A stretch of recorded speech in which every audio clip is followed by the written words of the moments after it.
Avui s'ha celebrat a l'Auditori de Cornellà de Llobregat la 9a edició del concurs de ball tradicional gallec, amb la participació de gairebé una vintena d'entitats. La Casa Galega de l'Hospitalet ha guanyat el primer premi en la categoria de quartets i s'ha fet amb la segona posició en la categoria de bandes. En aquesta edició l'entitat que més premis ha guanyat ha estat la de Toixos i Xestes de Barcelona, que s'ha fet amb 2 primers premis a les categories de bandes i de solistes.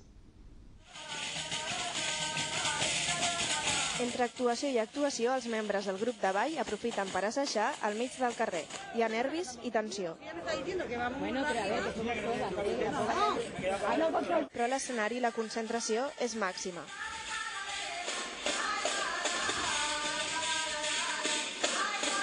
Para mí son nervios. Pero bueno, luego cuando empiezas a oír las gaitas o la gente que canta y tal, pues las piernas ya te van solas, los brazos.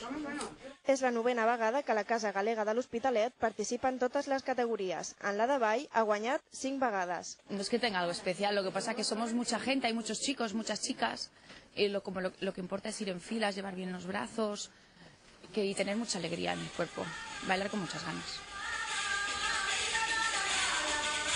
Sabes que si aquí el mínimo fallo, el juez te lo va a estar viendo y el juez te va a puntuar. Se fija en la técnica, en cómo bailas, en la técnica, quiero que se fijen los brazos, que todos vayan igualados, que las filas vayan perfectas.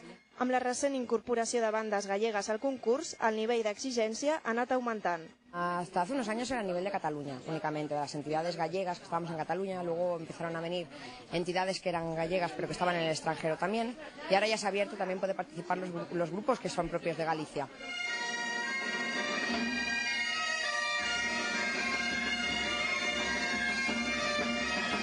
La banda de la Casa Galega de l'Hospitalet també ha participat al concurs. Amb 5 victòries és una de les més premiades en la història del concurs.